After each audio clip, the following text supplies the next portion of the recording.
Bueno, antes de nuestro receso, em, lo que estuvimos viendo fue el tercer sustrato que corresponde al superego. Entonces, ahí lo que habíamos mencionado se refiere a que consiste en un conjunto de normativas sociales o de guías o de exigencias perfeccionistas. Entonces, en ese punto, nosotros conversamos que estas exigencias o este superego le vamos a poder dividir en dos partes. Entonces, si volvemos a dibujar de forma muy esquemática, entonces le dividimos a que miren que una de las partes consiste en las características de lo que nosotros debemos ser o el ideal de perfección. Por ejemplo, para nuestro paciente Juan, en esta parte que está siendo señalada por el puntito rojo, capaz que esta información de Juan, de cómo debe ser un hombre perfecto. O sea, cómo sería un hijo perfecto, un padre perfecto, o el estudiante modelo, o el psicólogo modelo, o la pareja modelo. Es decir, que nos referimos a que en esta parte va a estar todo lo que deberíamos ser. Y en la otra parte del superego, en cambio, vamos a encontrar la información de todas aquellas cosas que nosotros no deberíamos hacer. Por ejemplo, no matar, no robar, no mentir, no engañar y demás características van a estar en esta otra zona del superego. Por lo tanto, en resumen, el superego se caracteriza porque tiene normas de lo que deberíamos ser y normas y prohibiciones. Entonces, por eso es que cuando un ser humano hace algo que está prohibido, va a sentir una emoción. ¿Y qué creen que, que sería esa emoción? O sea, cuando alguien hace algo prohibido, ¿qué es lo que siente el ser humano?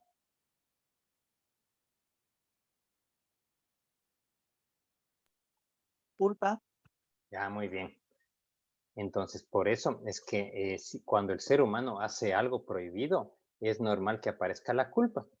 Entonces, quiere decir que si ustedes llegan a sentir culpa o cuando estén trabajando con algún paciente pillan que tiene culpa, es por esto está siendo generado por un conflicto entre lo que su superego le prohíbe y lo que él hizo. Y Y si no recordemos, siente culpa, profe. se explica por otra razón. Acá estamos explicando, o sea, cuando tenemos la presencia de ese síntoma, la ausencia del síntoma también va a ser explicado por otro tipo de teorías que no corresponden a esta. Mm. Lo que sí les podría decir es que si hay sujetos que ante los errores no tienen la culpa, sería entonces un sujeto que no tiene el superego. Mm, Capaz que es solamente un yo, un ego y un ello. Mm. Vamos entonces ahora a otro. Cuando el ser humano hace alguna acción que no coincide o que no cumple con el ideal o con la perfección, ¿qué emoción creen que va a sentir?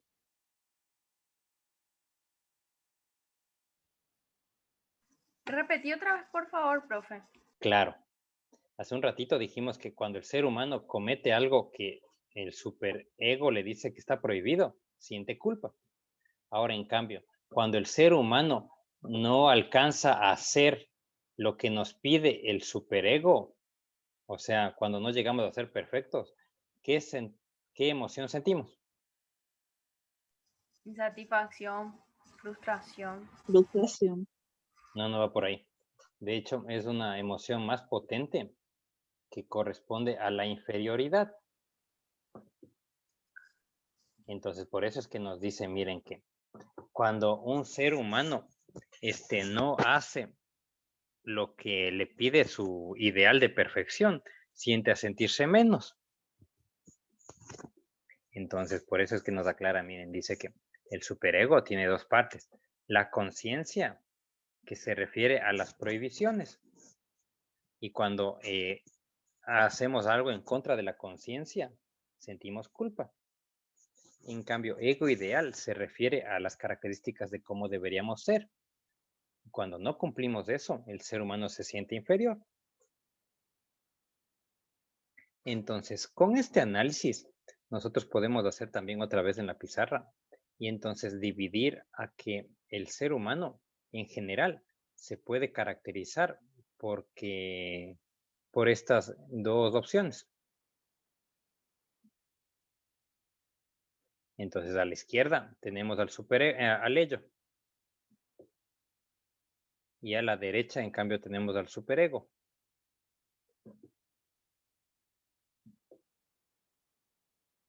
Entonces va así.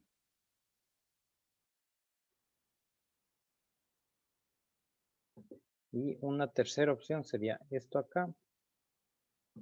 Esto acá. Entonces, nos dice, miren que en este ejemplo que le vamos a llamar A, tenemos una persona que su ello es muy grande. Su superego es pequeño. Y su ego también es pequeño. Entonces, esta persona, como tiene un ello más grande, se va a caracterizar por tener comportamientos más impulsivos, más emocionales, más dramáticos, o más inestables, o más conflictivos. Eso a nivel de lo malo, pero lo positivo sería que va a tener mucha energía, va a querer hacer un montón de cosas y va a ser alguien muy sensible, muy competitivo. En cambio, en este ejemplo B, tenemos una persona que su ello es pequeño, su ego es pequeño y su superego es el más grande. Entonces, estas personas van a ser más retraídas o más inhibidas, o sea, van a atajarse más. El A es más espontáneo, es más, tiene otro tipo de energía, o sea, se adapta más, o sea, hace un montón de cosas. En cambio, este es más restringido.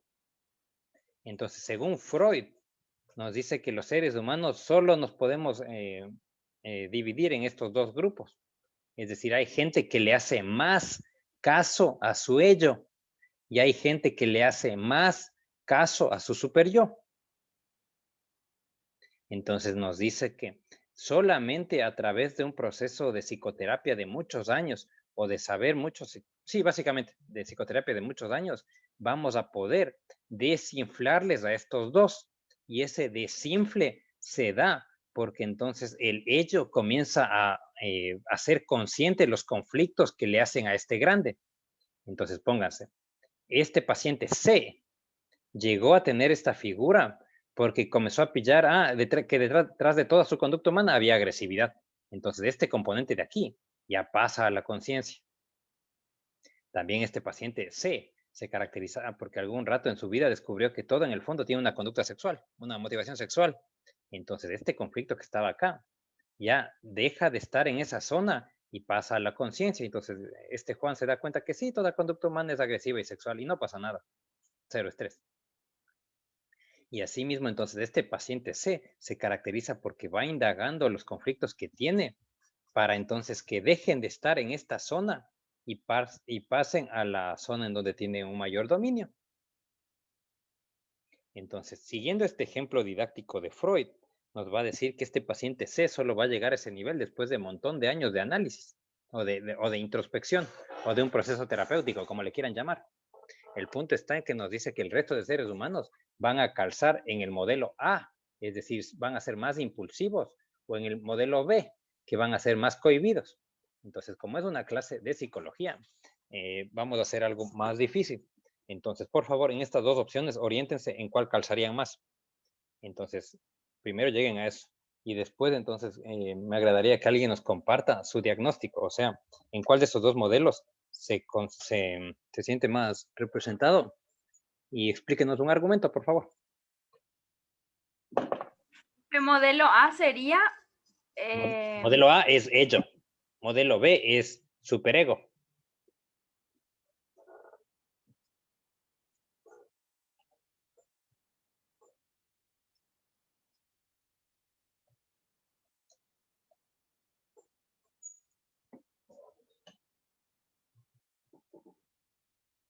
Entonces, identifiquen cuál es el que mejor le explica su conducta. Recuerden, ninguno de los dos es bueno ni malo, sino son simplemente características.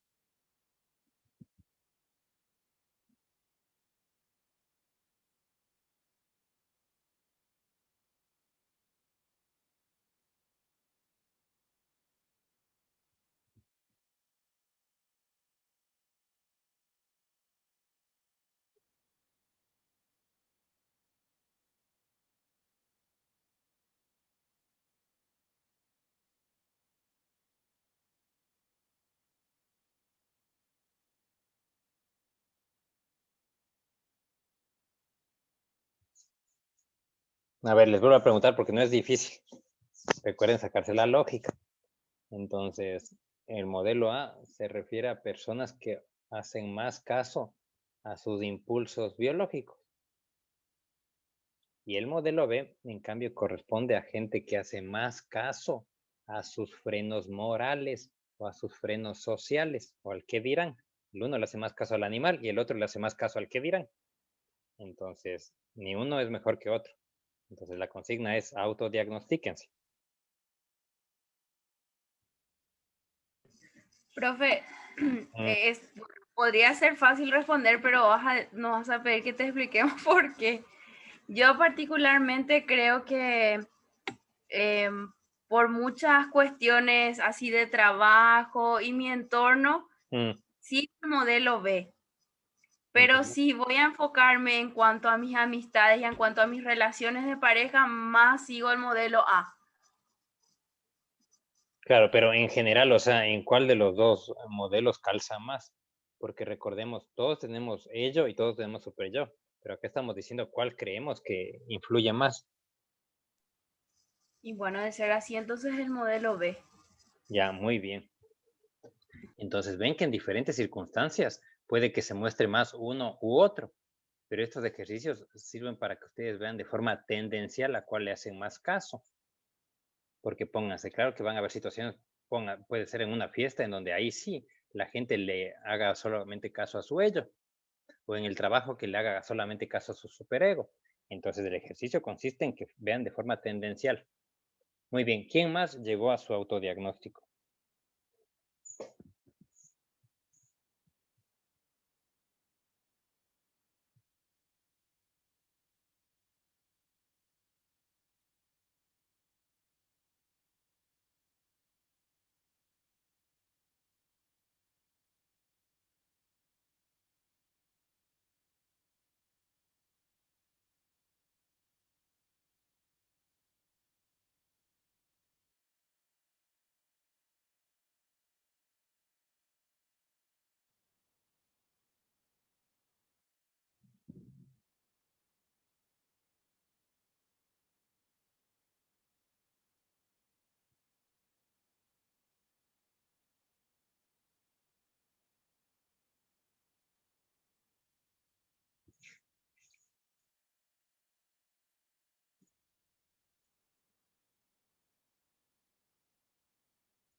Bueno, sigamos.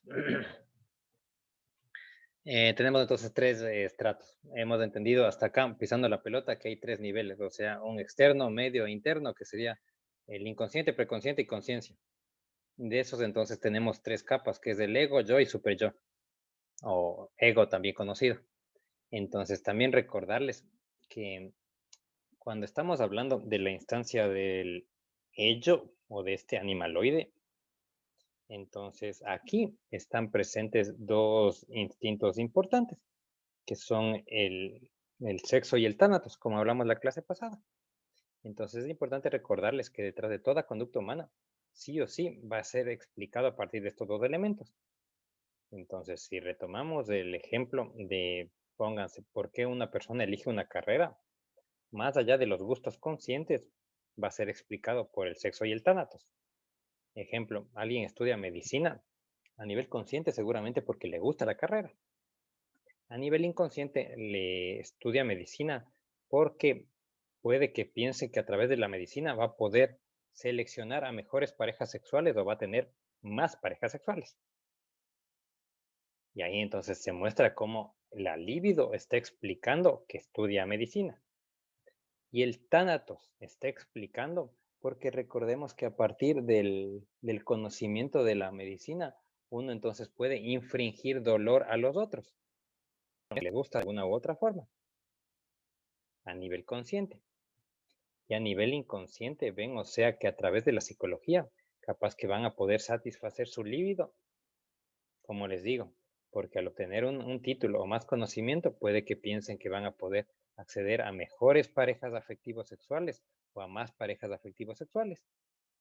Y a su vez, también la elección de la carrera está siendo impulsada por su agresividad, ya que recordemos que tener conocimiento de la mente puede que nos haga pensar que tenemos más poder sobre los demás o que vamos a poder curarles o ayudar al resto. Entonces nos sirve también, o sea, como una forma de tener más poder o mirarle a los demás por debajo de los hombros. Entonces lo importante está en que acá a cada conducta humana, sí o sí, por lo menos puedan explicarle desde estos dos elementos. Entonces, conductas muy más obvias como el baile, que se explica por la agresividad y el sexo, conductas como los deportes, que también fácilmente se puede explicar con esto, a conductas ya más complejas como estudiar una carrera, casarse, divorciarse, escribir un libro, estudiar o cualquier otro tipo de conducta que nosotros no le veamos la vinculación con la agresividad y el sexo. Recuerden que sí o sí los tiene. Entonces, hasta aquí les pregunto si tienen alguna novedad o si tienen alguna conducta que les cueste identificar, que está siendo explicada por el sexo y la agresividad.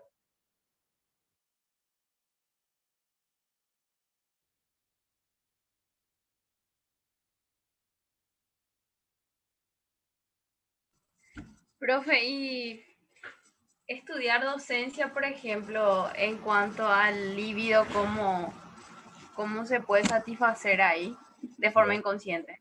Claro, imaginemos que Juan está estudiando docencia. Ven, o sea que al tener más conocimiento puede que Juan piense que se va a ver más atractivo hacia las demás personas y va a poder entonces elegir a mejores parejas sexuales o a más parejas sexuales, o va a poder acceder a más parejas sexuales. También entonces seguramente la docencia le hace pensar a Juan que al tener mayor conocimiento va a poder tener más dinero.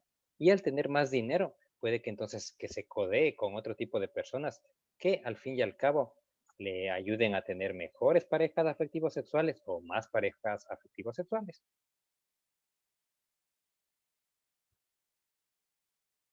¿Qué otra pregunta tienen?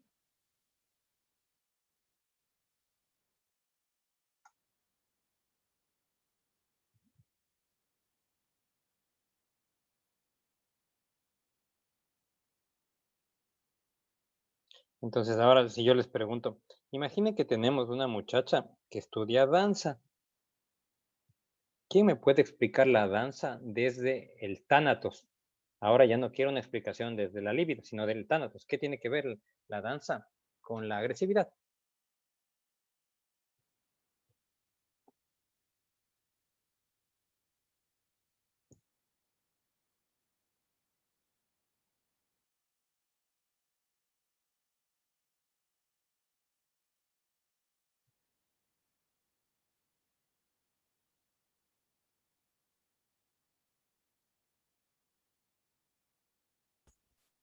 Y puede ser, profe, que, por ejemplo, como ha aprendido danza y sale a bailar, vamos a decirle, y como baila muy bien, hace que la gente le vea y eso le alimenta. Puede ir por ese lado. Me parece que está cerca, pero ¿y qué tiene que ver eso con la agresividad? Que va a sentir que baila mejor que todo el mundo. Ya, muy bien, claro, porque le hace de menos a los otros que no vean. Muy bien, Claro. tal cual. ¿Quién tiene otra forma de argumentar por qué la danza es una manera de canalizar la agresividad?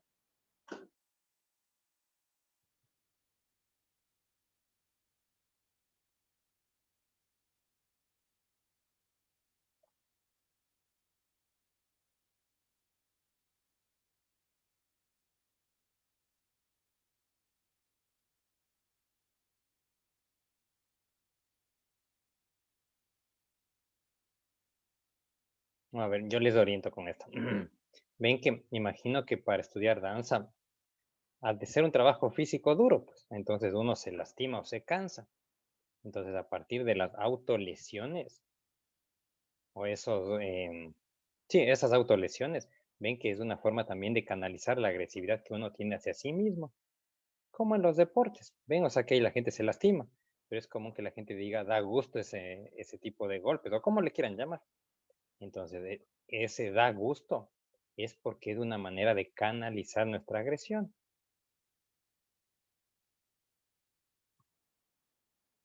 Ahora, entonces, si es que imaginen que en su parcial yo voy y les pregunto, imaginen, ¿por qué alguien que va y se compra un pastel de chocolate está expresando agresividad? ¿Qué me dirían? Porque de hecho, si tuviéramos una clase presencial, así solían ser los exámenes. Les pongo una conducta y tienen que explicar desde estos elementos. Pero bueno, imaginen esto entonces. ¿Qué tiene que ver comprarse un pastel de chocolate con la agresividad?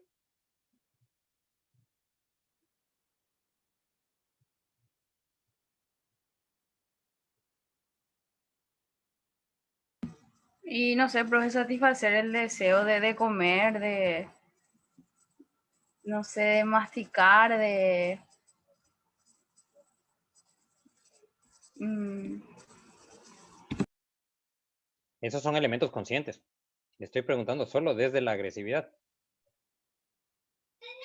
Sería una manera, profe, de canalizar la oralidad, o sea, la forma agresiva de sus expresiones también. Pero ¿cómo? ¿Qué tiene que ver el pastel con la agresividad? O sea, Y al comerse, no sé cómo, no tiene que ver con la oralidad. no, toda conducta tiene que ver con el sexo y con la agresividad. Le estoy preguntando específicamente, pero ¿cuál es el vínculo? O sea, ¿qué tiene que ver uno con el otro?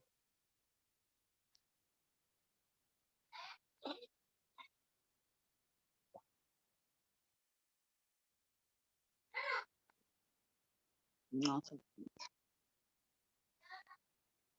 O si les guío de esta manera, ¿qué tiene que ver el comprarse el pastel de chocolate con el sexo? ¿Qué se les ocurre?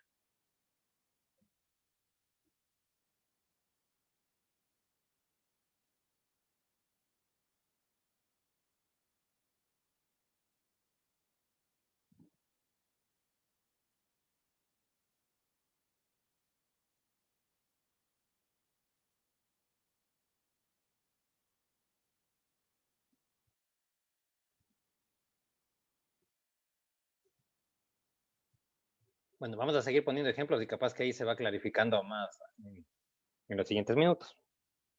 Verán. En este modelo también se habló acerca de la ansiedad, o sea, cómo nosotros podemos entender a la ansiedad. Entonces, ven que acá nos estamos refiriendo a los síntomas físicos desagradables que uno siente antes algunos estímulos. Entonces, esta ansiedad le vamos a dividir en dos tipos, en dos grupos. Vamos a llamar entonces una ansiedad normal o una ansiedad realista a todas esas respuestas físicas que vamos a sentir cuando estamos ante la presencia de algún estímulo que ponga en riesgo nuestra vida. Ejemplo, entonces, si ahora sucede algo y escuchamos algún tipo de explosión, entonces ven que es normal que vayamos a sentir preocupación, que tengamos taquicardia o aceleración de la respiración, porque ven que la explosión es un elemento o es un estímulo que atenta con nuestra vida. Asimismo, si vamos caminando y alguien nos saca un arma y nos pone enfrente, entonces es normal o es realista que tengamos ansiedad, porque ven que el arma es un riesgo para nuestra vida. Entonces es normal ese tipo de conductas. Ahora bien, si sentimos ansiedad por algún tipo de estímulo que no es peligroso para nuestra vida, ahí sí, según el modelo de Freud, estamos ante una ansiedad de tipo neurótica o de tipo moral, es decir, una ansiedad desproporcional o una ansiedad no justificada a nivel biológico. Ejemplo, si vamos a una entrevista de trabajo y nos ponemos ansiosos, quiere decir que esa ansiedad o es neurótica o es moral. pero no es una ansiedad realista, o sea, no es una ansiedad esperable, porque ir a una entrevista de trabajo no te va a matar. Ejemplo 2. Imaginen que se acerca un examen y nos ponemos ansiosos. Entonces, esa situación no es una ansiedad realista porque el examen no te va a matar. Lo mismo si tenemos una persona que póngase que ha perdido un familiar. Eso no te va a matar, pues. O separarse de una pareja, eso no te va a matar. Entonces, cuando estamos en esta ansiedad que no se justifica por algún tipo de estímulo biológico, entonces vamos a dividirle en dos tipos. Es decir, puede ser una ansiedad neurótica o moral. Será neurótica si es que nosotros pillamos que consiste en aquellos síntomas de la no satisfacción de los pedidos del animal. Entonces, en pocas, cuando nuestro animalito así nos pide un montón de cosas y el ego no le satisface todas, hay gente que siente entonces ansiedad. Ejemplo. Imaginen entonces una muchacha que, bueno, que ya tiene una edad X. Y por un lado, entonces, su ello le dice, bueno, y es tiempo de formar familia, de estabilizarnos, de casarnos, qué sé yo. Pero a la vez el ello puede que le diga, bueno, pero también, o sea, sí estaría bueno seguir conociendo gente, permanecer soltera y hacer un montón de cosas. Entonces, ven, o sea que son pedidos contradictorios. Entonces, quiere decir que esta persona puede que sienta ansiedad neurótica por el hecho de no satisfacerle totalmente a los pedidos del ello. Porque recordemos, el ello nos pide cosas que muchas de ellas imposibles. Entonces, el yo tiene que encontrar, o el ego tiene que encontrar alguna especie de forma para tratar de satisfacer lo que más pueda a este pedido de este niño, entre comillas, malcriado. Entonces, cuando tenemos síntomas producto de la frustración de no hacerle caso a los pedidos del ello, se llama ansiedad neurótica. Y en cambio, hay gente que tiene esa ansiedad, pero por la lucha que suele darse entre sus expectativas perfeccionistas y la realidad. Ejemplo, que tengamos un estudiante que entra a psicología y quiere sacar todo 5 felicitado, y eso no se da en este planeta. Entonces puede que esa lucha entre la realidad y mis perfeccionismos le genere ansiedad. Entonces eso también, o sea, como el otro podemos encontrar en la calle a cada rato. Gente que le va bien y entonces se siente mal por algún tipo de razón, porque no es perfecto. Ejemplo, en las Olimpiadas, ven, o sea, que si analizamos las expresiones faciales de alegría, ven que el que suele estar más contento es el de la medalla de oro, pues, porque ganó. El segundo que está más contento corresponde al que ganó la medalla de bronce, porque algo ganó. En cambio, el que suele estar menos contento de los tres es el que está en segundo puesto, porque seguramente, o sea, esto se explica a partir de su super yo, pues, porque entonces su super yo le dice, bueno, no ganaste el primer lugar, en vez de tener una expectativa más realista que, bueno, salí el segundo mejor, así que está todo bien. Entonces, así podemos nosotros dividir a toda la gente que nos diga que tiene ansiedad. Entonces, si nosotros estamos ansiosos, podemos identificar, a ver, ¿por qué estoy ansioso?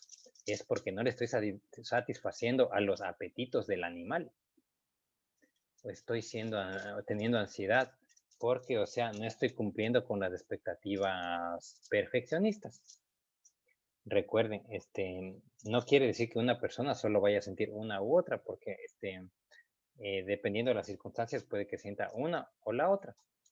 El punto está en que le va a ayudar mucho al paciente saber identificar que su ansiedad proviene de esta lucha irracional, porque ven que el ego nunca le va a poder satisfacer en todo a los pedidos del ello, porque el ello pide un montón de cosas que no se pueden cumplir. Y a su vez, hay gente también, o sea, que le va a servir para controlar su ansiedad.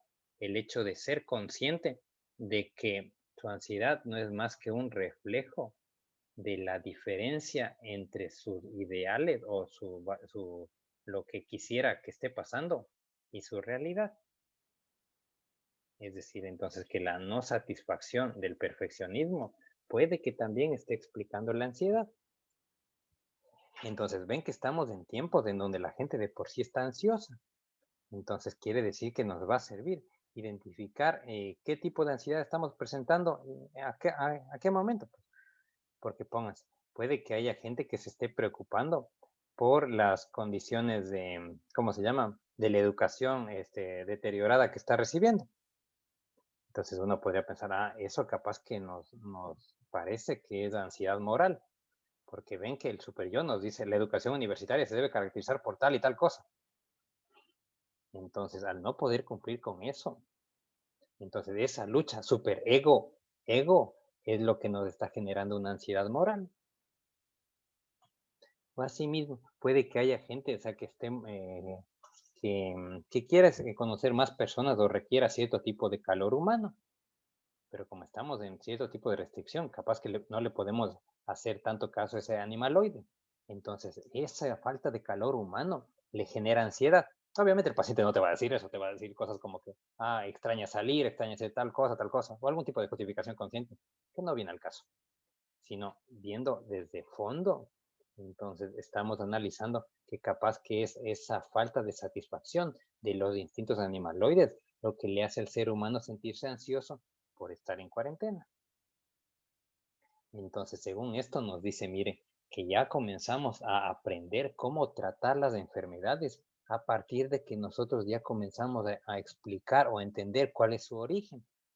Porque entonces cuando el paciente se da cuenta que estoy ansioso porque tengo un animal que me está molestando, pero al fin y al cabo nunca le voy a poder satisfacer porque siempre va a molestar, como que ya comienza a empoderarse del síntoma. O a la vez estoy ansioso porque tengo así un juez que quiere la perfección. Igual nunca voy a poder satisfacerlo. Así que no hay que hacerle tanto caso tampoco a este otro. Ya comienza el paciente a empoderarse del síntoma.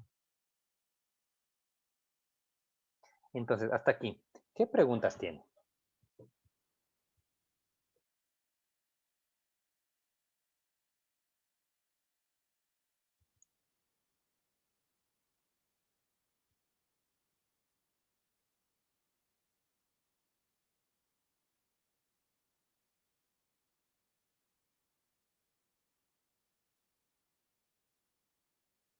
Entonces, miren, también yo les recomiendo que como ejercicio silencioso, ustedes podrían ir pillando, o sea, cuál de estas dos ansiedades están presentando.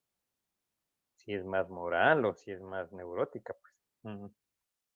Entonces, eso les va a servir.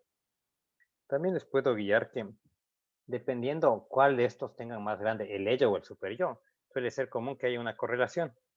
O sea, la gente que tiene más ello suele presentar más ansiedad neurótica. Y la gente que tiene un super ego más grande suele presentar más ansiedad de tipo moral, sin ser excluyentes, obviamente. ¿Alguna otra pregunta o quisieran que le repita algo o poner otro ejemplo?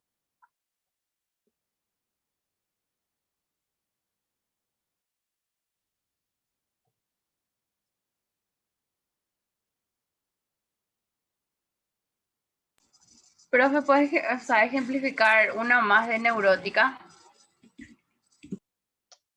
Claro. Imaginen que tenemos a alguien con sobrepeso. Entonces se pone como expectativa bajar cada mes 3 kilos. Ven que eso es bravísimo. Y baja 2,5 kilos. Y entonces se siente frustrado porque solo bajó 2,5 y no 3 kilos. Y en vez de sentirse feliz porque antes tenía sobrepeso y ahora bajó 2,5 kilos y es mucho, puede que se sienta triste. Porque entonces está siendo guiado por la expectativa del ideal. No, otra. Imaginen entonces que tenemos una adolescente que tiene un super ego muy grande y entonces su super ego le dice, o sea, bueno, que tiene que tener una relación perfecta y esa relación perfecta se caracteriza porque comienza bien, sigue bien y no hay peleas. Entonces imaginen que esta persona tiene una buena relación, o sea, no comenzaron tan bien, pero, o sea, dialogan, crecen, hay afecto, no hay mayores ofensas. Entonces, objetivamente tiene una buena relación.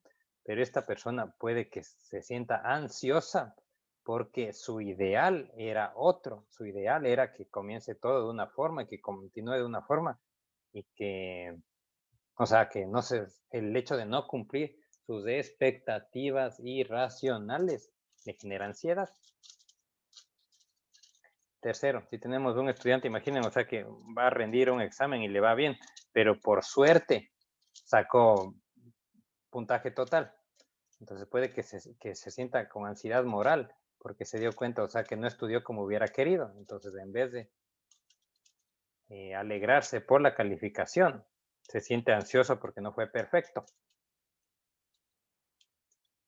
También esto podemos ver en los deportes, que hay ciertos deportes que son más, que requieren más perfeccionismo. Entonces, en vez de alegrarse por cuánto avanzaron, se basan solamente en el resultado.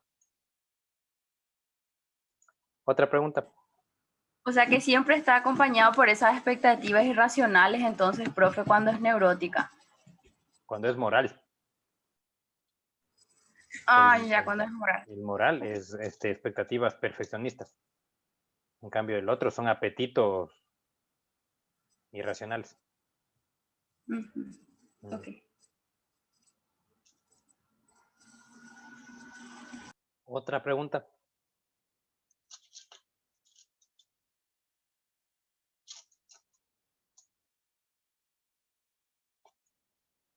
Bueno, entonces sigamos. Vamos a mirar ahora los mecanismos de defensa. Entonces, así va, mire. La clase pasada aprendimos que el inconsciente es una especie de baúl en donde van a estar almacenados algunos conflictos que aprendió, o sea, del ser humano y conflictos de la especie o aprendizaje de la especie. En estos aprendizajes de la especie vimos que estarían la libido y el tánatos. Bueno, entonces en este inconsciente también nosotros vamos a tener ciertos conflictos que ha vivido la persona. Entonces así va. Ven que se le explicó con la idea de que tenemos una piscina que es muy bonita. Y entonces la vida nos lanza pelotas de básquetbol. Y ven que se vería feo si es que están encima del agua. Entonces nosotros lo que hacemos para mantener las apariencias es que agarramos la pelota de básquetbol y le mandamos abajo del agua para que no se vea y no nos dañe la fotografía de Instagram.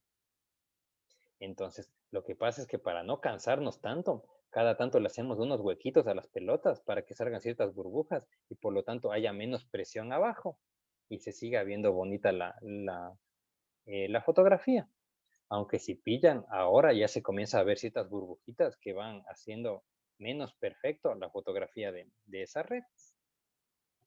Entonces, ese proceso en donde hay una persona que agarra las pelotas y les esconde y les poncha, es una metáfora para referirnos a un procedimiento que tiene la mente llamado mecanismos de defensa, los cuales corresponden a un conjunto de procedimientos de inmunidad mental, o dicho en otros términos, el ser humano cuando ingresa un agente extraño, póngase un virus, una bacteria o un hongo a nuestro cuerpo, entonces saca ciertos mecanismos de inmunidad, o sea, saca ciertos, por ejemplo, glóbulos blancos y entonces le reconocen qué es lo que ha entrado, elaboran una proteína para desarmarle y ahí sí le lanzan a la gente para que esa proteína entonces le rompa o le destruya a ese intruso. Entonces, nuestro cuerpo a nivel físico tiene formas de protección. Entonces, Freud plantea que si así trabaja nuestro cuerpo, la mente debe tener algo parecido. Entonces, a ese sistema de protección mental, él le llamó mecanismos de defensa. Entonces, este descubrimiento ya ha excedido el plano del psicoanálisis y en cambio ya ha sido ha adoptado por en general el resto de los enfoques psicológicos, solo que hay algunos que no le llaman mecanismo de defensa, sino le llaman estrategias de afrontamiento. Pero más allá de esa diferencia en el nombre, en general podríamos afirmar que hay un consenso en la psicología de que aceptamos que hay una especie de mecanismo o de sistema de autoprotección mental. Entonces, Freud fue el primero en que descubrió cuáles son estos mecanismos a nivel inconsciente. Pero ya les digo, más allá de que esto fue originado por él, el resto de psicólogos los aceptamos como que sí existen. Entonces, vamos a mirar cuáles son estos. A la actualidad, si mal no recuerdo, me parece que son 28 los mecanismos de defensa que existen y que se han detectado. Si es que a alguien le interesa llegar a leer estos 28, les recomiendo que consigan el libro en PDF llamado DSM-4 o DSM-5, y ahí hay uno de los apéndices que dice mecanismos de defensa, y ahí están explicados los 28. Ya que por finalidad didáctica, acá solo les vamos a explicar los 8 que descubrió Freud. Entonces, mire, quiere decir que el mecanismo de defensa es una forma de proteger la mente, ¿cierto? Entonces, como todos tenemos mente, quiere decir que todos tenemos mecanismos de defensa y más de uno. Entonces, quiere decir que son formas como nuestra mente nos protege. Y Freud plantea que uno de los objetivos de la psicoterapia es que el ser humano deje de utilizar sus mecanismos de defensa y entonces cuando le venga un conflicto lo resuelva de una manera más racional. Es decir, o sea, que ya no utilicemos estas estrategias o estos truquitos mentales, porque enfatizamos, todos tenemos los truquitos mentales, porque los truquitos nos sirven. El punto está en que el problema del truquito es que te esconde la pelota y te daña la fotografía. Ya que el ideal freudiano sería, bueno, si la vida te lanza pelotas y te daña la foto, lástima, pero es solo una foto, porque uno puede seguir siendo feliz o seguir mostrando su alegría con una mala foto o con una foto desenfocada o sin foto. Entonces, por ahí va el asunto. Nos dice entonces que esta estrategia de que haya un señor que le agarra la pelota y nos esconde o nos tiene todo limpiecito, y nos sirve porque, o sea, es bonito tener la foto. Pero Freud nos dice lo más sano es ya no acudir a eso. Entonces, si la vida te lanza una pelota y lástima, ya está la pelota, le podemos poner una cara feliz para que sea más chistosa la foto, pero y ya pues te hirieron y no pasa nada, sino son cosas de la vida. Entonces, para llegar a ese nivel de abandonar los mecanismos de defensa, el primer paso consiste en identificarlos. Por eso es que ahora les vamos a explicar en qué consisten.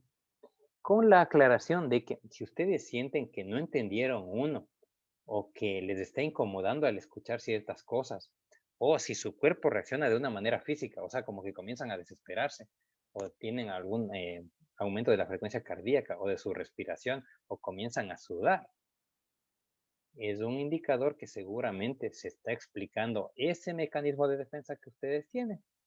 Y recuerden, todos tenemos mecanismos de defensa porque nos sirven y no está mal.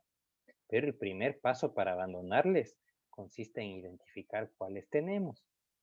Y la mente para mantener su equilibrio no va a querer que sepamos, que queramos, o sea, no va a querer que ustedes aprendan esto, entre comillas, exagerando, porque se queda, entre comillas, desnuda, pues porque ya no tiene el mecanismo. ¿Y ahora qué hago si ya no tengo esta estrategia?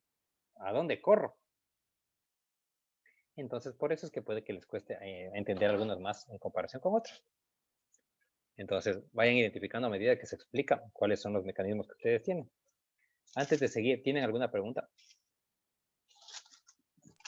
Yo quiero que me expliques algo, profe. Este mecanismo de defensa es contra el consciente, ¿verdad? ¿A qué se refiere? O sea, ¿a qué se defiende? O sea, ¿de qué se defiende este mecanismo? Eso es lo que quiero saber. ¿De qué o de qué?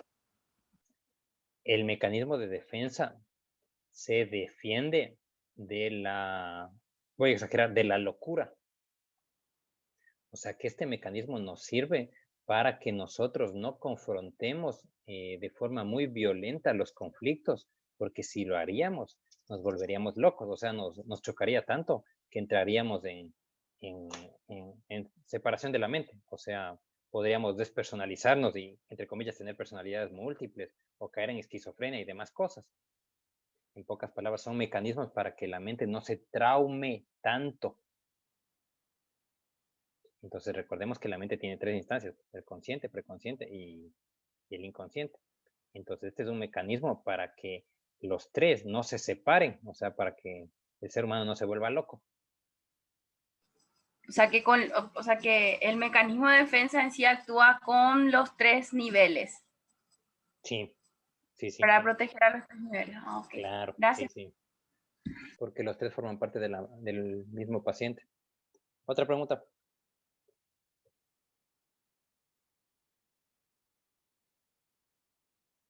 Bueno, comenzamos. Vayan identificando cuál tiene.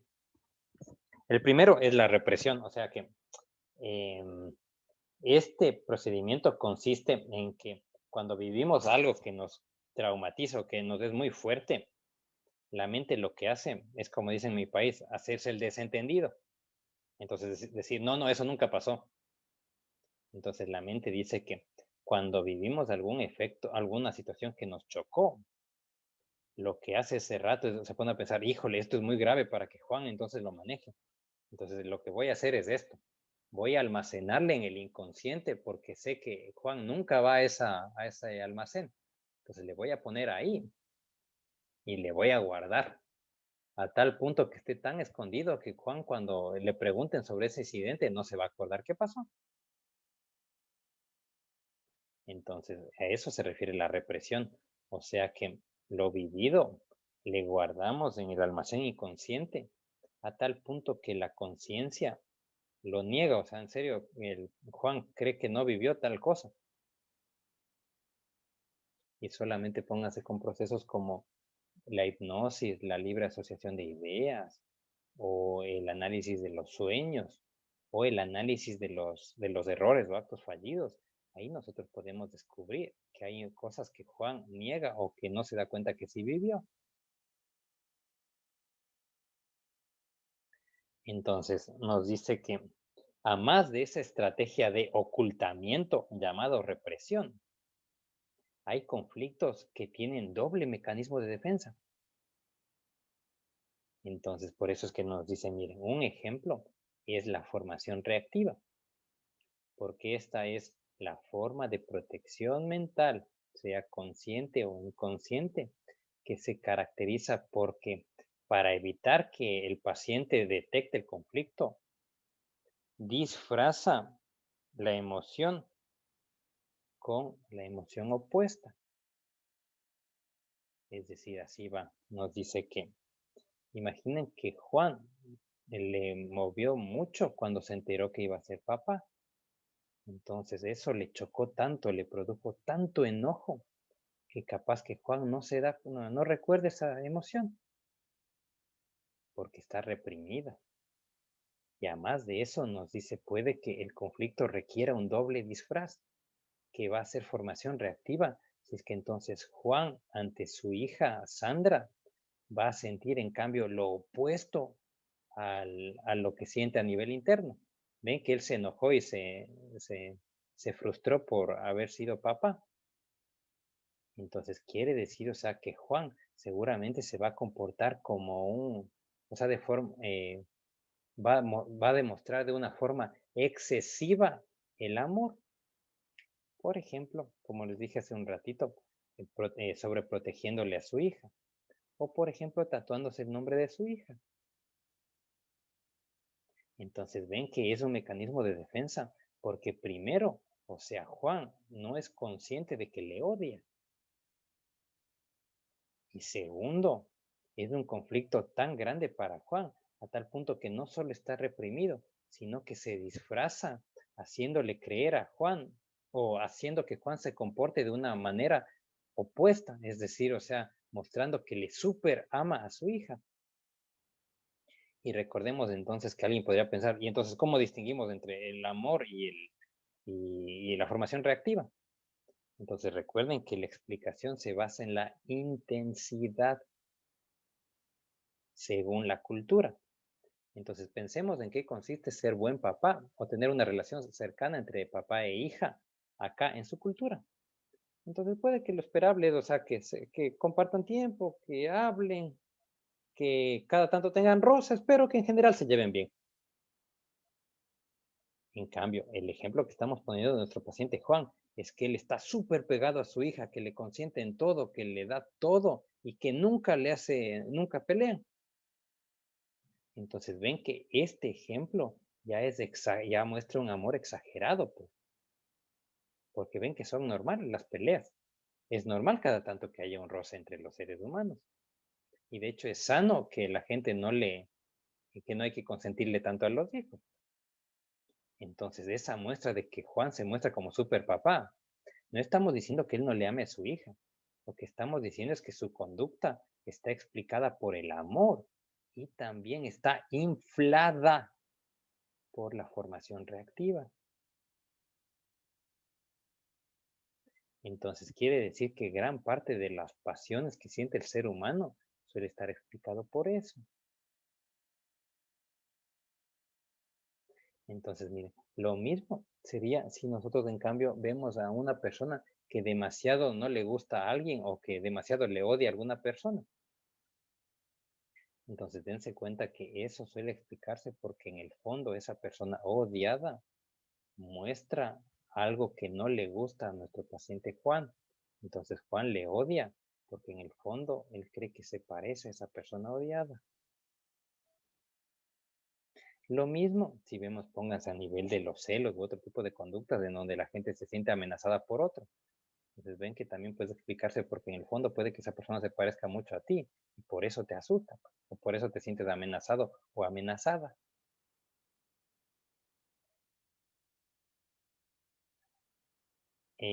Por ende, entonces ahí ustedes pueden pillar si es que presentan o no algún tipo de formación reactiva.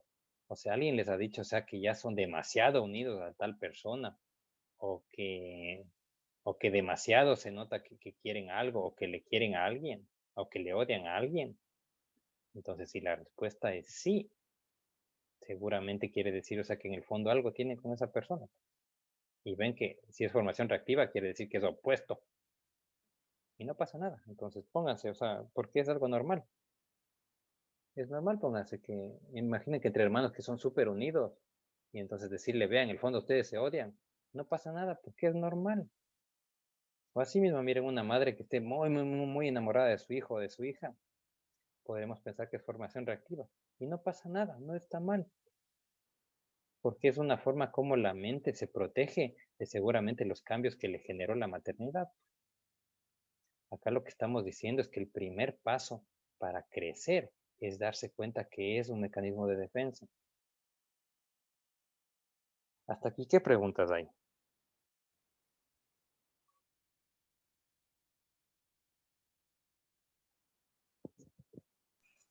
Profe, la represión, por ejemplo, dijiste que uno lo puede ver o sacar a flote a través de la hipnosis, análisis de errores fallidos.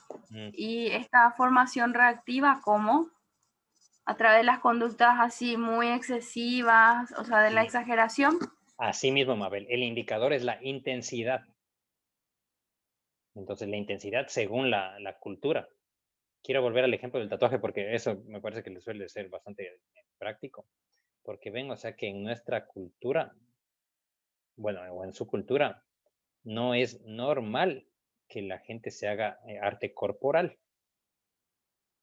Entonces ven que ya es un esfuerzo mayor, o sea, es más intenso. Hay otras culturas en donde sí, la norma es hacerse arte corporal. Entonces de ahí sí, que alguien se haga arte corporal no muestra intensidad, sino es algo esperable. Es como lavarse los dientes para la cultura local. Entonces el indicador de la formación reactiva sería la intensidad de las emociones o del comportamiento. Otra pregunta.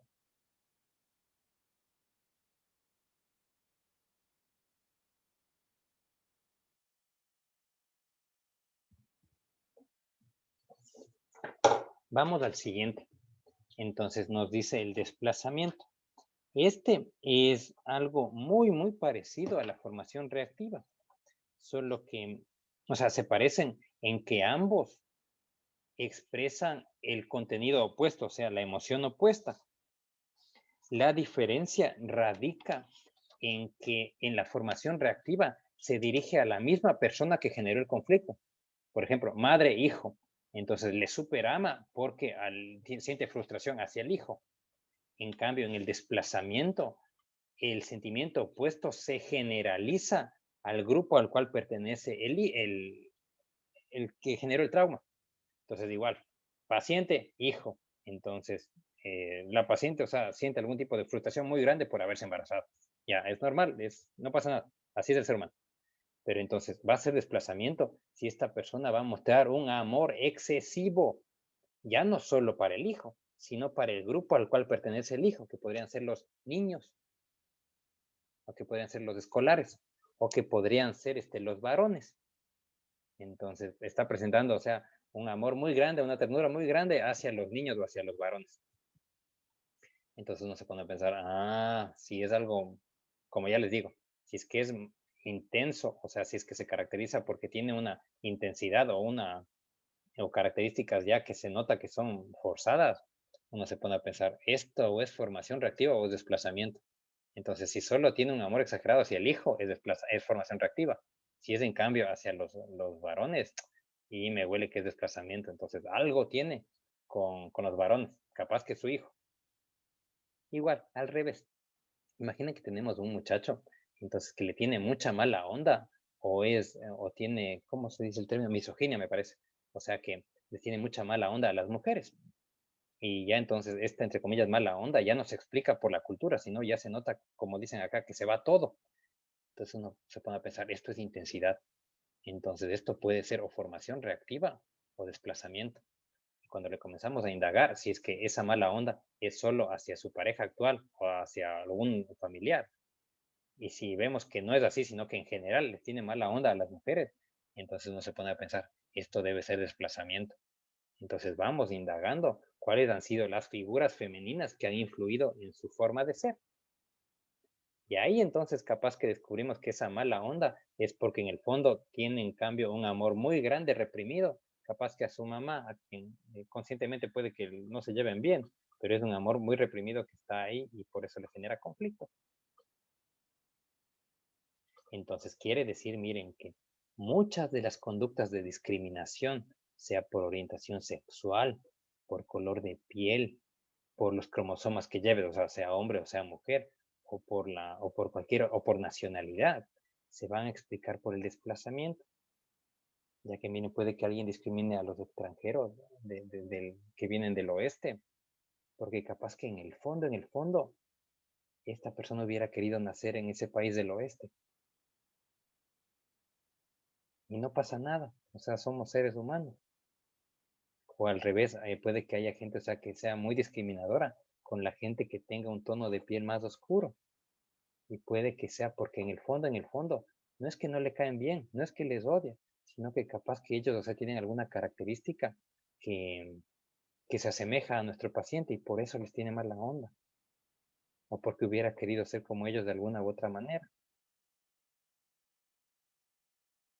Entonces, por eso es que mire que cada vez es más común, o sea, que haya políticas o que se penaliza muy fuerte a la gente que tiene discriminación, porque ven que hasta en los deportes, o sea, que no es una actividad precisamente muy académica, cada vez se penaliza más a la gente que utiliza términos raciales o que utiliza términos como negro u otro tipo de término para referirse a la gente o de Asia o de otros lados. Y es porque ven que cada vez el ser humano va haciendo, o sea, este conocimiento se va haciendo más común para darnos cuenta que en el fondo, que detrás de ese tipo de agresiones está algún tipo de proceso o choque que tiene esa persona. Es decir, no estamos justificando a la gente que haya caído en un delito de odio racial.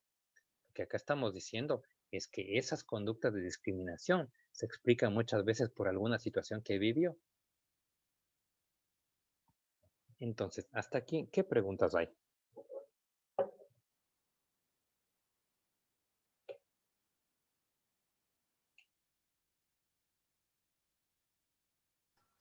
Profe, bueno, según lo que entendí es que la formación reactiva, entonces podríamos indicar que el sentimiento es hacia una persona. Y en cuanto al desplazamiento sería ya un grupo, algo más grande ya. Sí. Okay. Entonces, también quiero enfatizarles algo, que esto también les sirva para que hagan ustedes un examen de conciencia. Entonces, si su profesor les preguntaría que completen esta frase, ¿qué grupos de seres humanos no les caen bien? Entonces, lo que se les ocurra después de eso seguramente, o sea, les va a servir para que ustedes se conozcan mejor. Capaz que hay gente entonces que no le gusta la gente muy estudiosa o que son muy borrachos o que son muy callados o que son muy conversones. Entonces, lo que sea que se les haya ocurrido después de cuáles son los grupos humanos que no les caen bien, dense cuenta que seguramente es una, o sea, a partir de la identificación de esos grupos humanos, ustedes ahí pueden analizar por qué no les cae bien. Capaz que porque parte de ustedes en el fondo quisiera ser así, o porque algo les pasó con alguna persona que pertenece a ese tipo de grupo. Y entonces el punto está en que ese conflicto no es muy bueno, o sea, que sirva para justificar algún tipo de conducta discriminatoria. Ejemplo, algún rato nosotros trabajamos con un paciente que, ¿cómo es? Que tenía cierto tipo de lenguaje hacia la gente, hacia los adultos mayores. Es decir, o sea, que se notaba que tenía miedo de envejecer. Entonces, por eso es que a los adultos mayores les trataba o de forma muy amable. U otro paciente, en cambio, era muy duro con los adultos mayores. Entonces, cuando se hizo esos trabajos de identificación de los mecanismos de defensa, en el fondo se dieron cuenta, o sea, que ambos, o sea, tenían miedo de llegar a ser adultos mayores. Entonces se les mandó primero a que detecten que en el fondo lo que pasaba es que les tenían miedo. No que les caía mal, sino que tenían miedo. O no es que les querían mucho, sino que tenían miedo. Y después entonces lograron entender que ese miedo es injustificado, pues porque todos vamos a llegar a ser adultos mayores y eso no quiere decir que sea bueno animarlo, sino que es algo que nos va a pasar. Entonces el punto está que para alcanzar la madurez, el primer paso es que el ser humano sea consciente de cuáles mecanismos de defensa usa. Entonces esta noche váyanse con la reflexión de cuáles son sus conductas que los demás les dicen que son muy intensas o en qué áreas son muy apasionados o qué grupo humano no les cae bien. Y ahí entonces dense cuenta que a partir de esos análisis van a poder conocerse mejor. Bueno, y vamos a llegar hasta aquí. La siguiente clase vamos a ver el resto de 6 elementos. Porque miren, va a haber gente que sus conflictos van a manejarles a partir de copiar lo bonito que hace otras personas. Ejemplo, la moda. Mira, alguien sacó una foto bonita, entonces yo me voy a también poner así en esa posición para sacar una foto bonita. Y vamos a aprender que eso es una forma de canalizar un conflicto. O asimismo hay gente que cuando pongas le va mal en la vida o termina alguna relación o pierde algún familiar, comienza a comportarse como dicen acá, como pendejo, o sea, tener conductas de edades anteriores. Y vamos a aprender ahí que esa es otra forma de manejar los conflictos. A su vez, hay gente que cree poder leer la mente de los otros y dice, no, lo que pasa es que mi pareja está enojada. Y si ni siquiera los psicólogos podemos leer la mente del otro, ¿usted con qué poderes mentales es capaz de leer a los demás? Porque aprenderemos que esa es otra forma de manejar los conflictos. Y así. O ser muy buena gente también. O sí, eso básicamente. Bueno, entonces nos vamos a quedar hasta aquí. A la brevedad posible vamos a subirles unas preguntas para que ustedes vayan acumulando su puntaje de proceso. Sí, eso. Entonces, si no hay más inquietudes, hasta acá vamos a llegar. Les voy a pedir que por favor se apunten en la lista para poder pasarle a la profesora Marecos.